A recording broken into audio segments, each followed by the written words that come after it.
Então é muito engraçado, porque quando me perguntam: "Você era pequena, você sempre soube que você ia fazer o que você ia fazer?" Eu falo: "Sim, desde os 4 anos de idade, que foi quando eu fiz o meu primeiro projeto."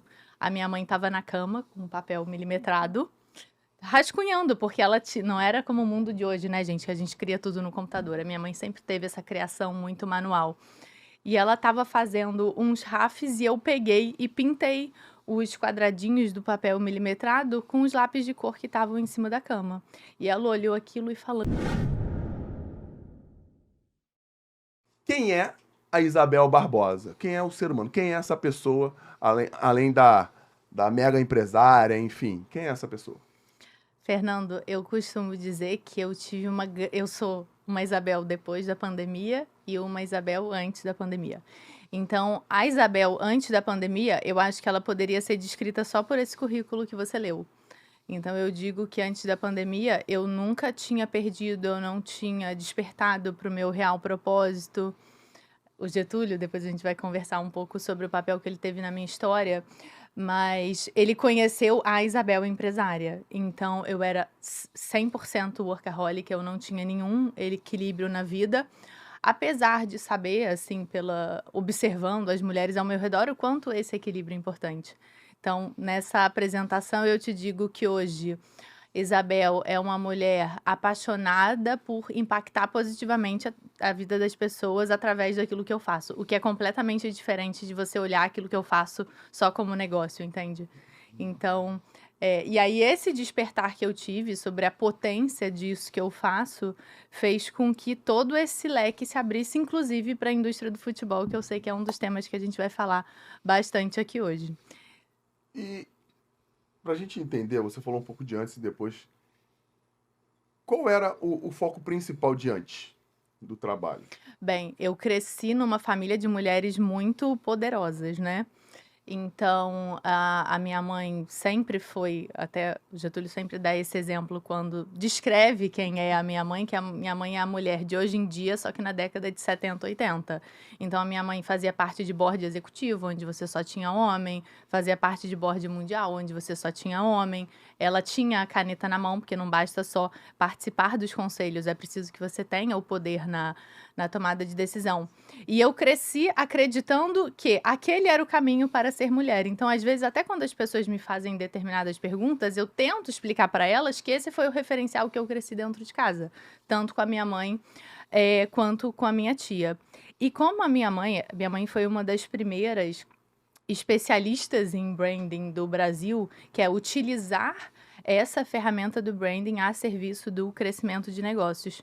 E no branding você tem um universo muito vasto de criatividade. Eu era muito encantada por tudo aquilo que ela fazia, porque era um projeto que nascia na prancheta dela e do nada a gente ia viver as coisas. Então ela desenhava, por exemplo, um padrão de loja e do nada ela me levava naquela marca e estavam todas as lojas com os desenhos que ela tinha realizado e os eventos, tudo aquilo. Então eu cresci muito encantada por esse universo da criação.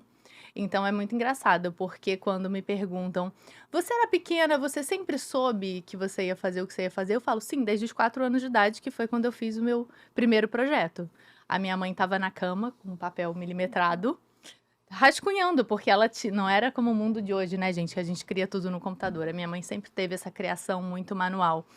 E ela estava fazendo uns rafes e eu peguei e pintei os quadradinhos do papel milimetrado com os lápis de cor que estavam em cima da cama. E ela olhou aquilo e falou: "Caramba, isso tem tudo a ver com o princípio da imagem bitmap, que são os pixels, né?"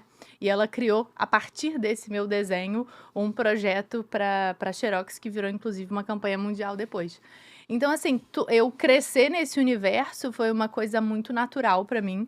Eu nunca cogitei ter outra formação, outra profissão que não nessa área de que a faculdade se chama de desenho industrial, uma coisa até um pouco esquisita.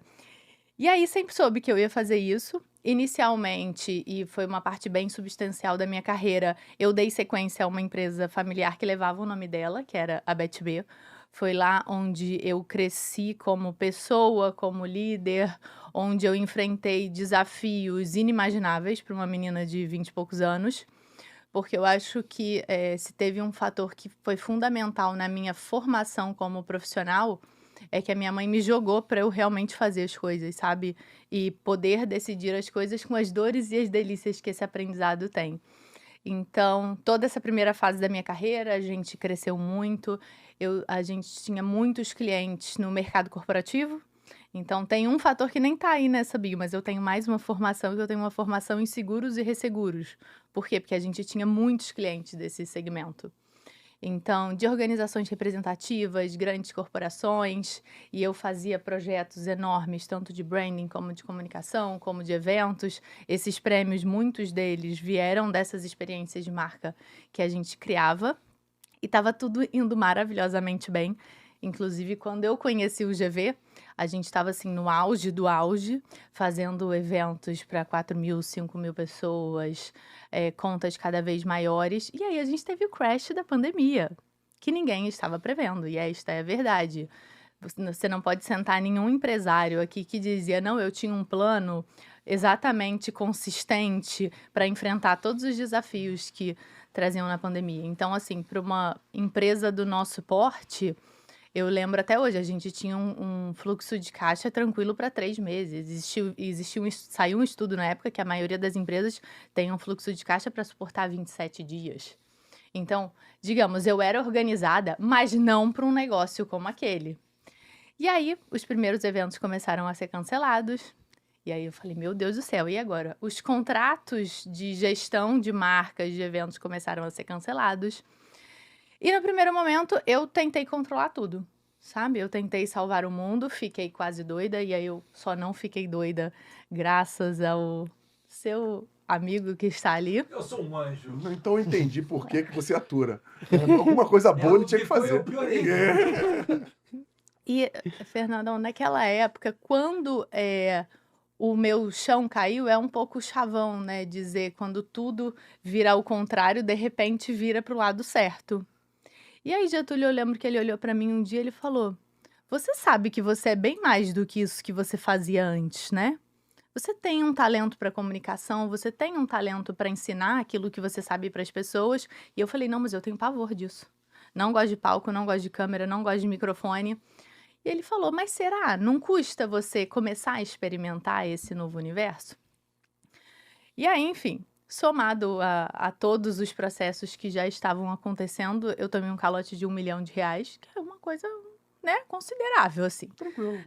Tranquilo. No meio da pandemia, porque uma coisa é você tomar um calote de R$1 milhão, assim, Na pandemia, fora da Vou pandemia. meter aqui.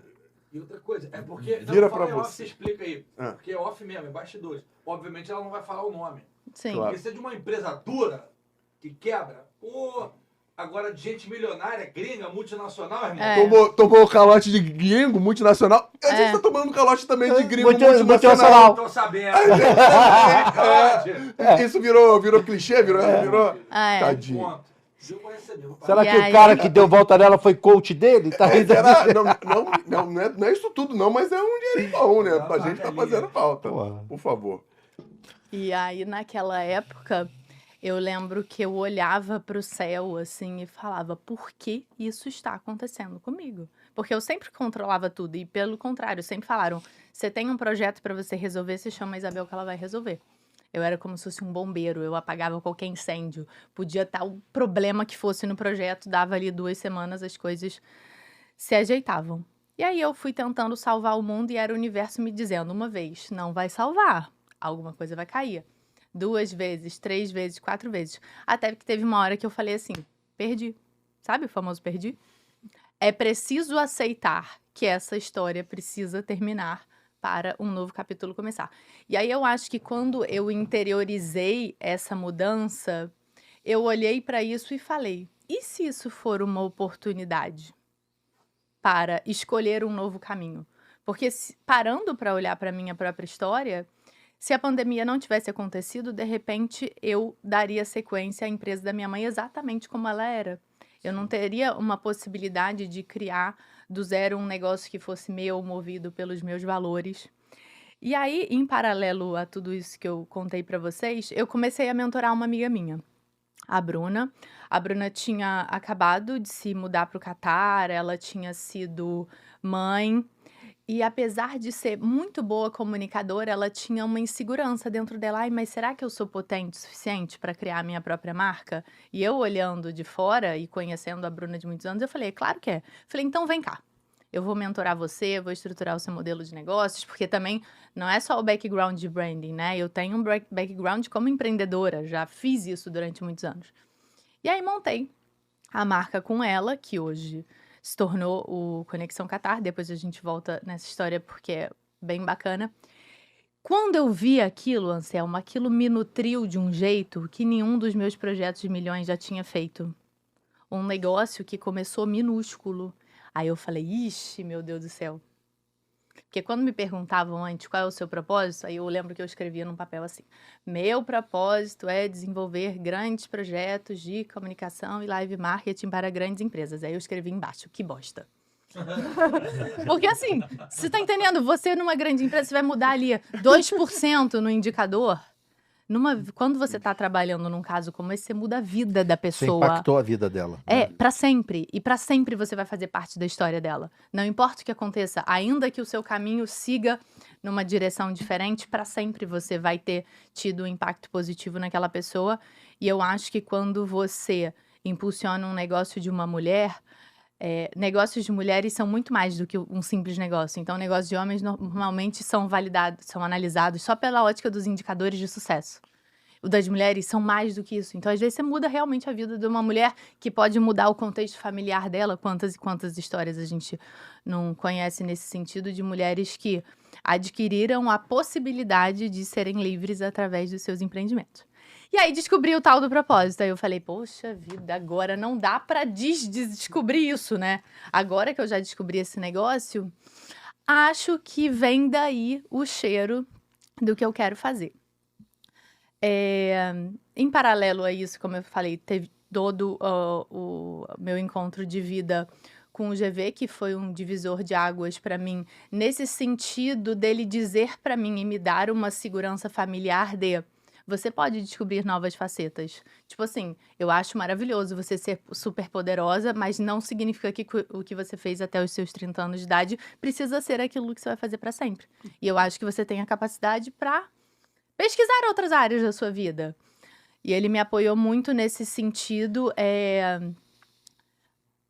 dando o contexto de segurança para que eu pudesse ter asas.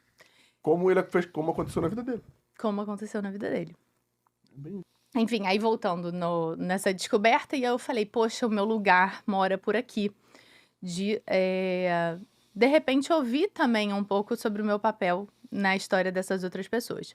E aí eu lembro uma vez que eu fiz, até eu tenho uma certa preguiça, tá? Desse mundo 100% digital, mas eu falei, eu vou fazer uma mentoria em grupo um dia. E eu lembro que as sessões eram sábado de manhã, eram em pequenos grupos. Aí eu lembro que eu desci um dia, um sábado de manhã, Getúlio olhou pra mim e falou, eu nunca te vi com essa luz. Eu lembro até hoje, ele falou, eu nunca vi. Você já atendeu cliente tudo quanto é lugar, mas essa luz que você desceu foi diferente. E a partir daí, eu comecei um processo de transformação para que fosse possível, depois vencendo todas essas adversidades, porque não é todo dia que você toma um calote de 1 milhão, né? E nem em 5 minutos que você resolve um problema desse. E aí eu fiz todo esse processo de transformação até poder fundar a Brand Hub no ano passado, e que eu fundei numa data simbólica, que foi justamente no dia 8 de março de 2023, no Dia Internacional da Mulher, em um evento feito por mim, de uma marca, de uma causa em prol da liderança feminina no corporativo, que eu também co-criei essa causa. Então, é por isso que eu falo que um negócio de mulher não é só indicador de sucesso, sabe? Tem muito mais coisa envolvida. E aí lá eu fundei a Brand Hub. E aí, em paralelo a tudo isso, teve Food Summit, em paralelo a tudo isso, teve descoberta de Getúlio Vargas como marca. Então, teve muita coisa. É verdade. E quando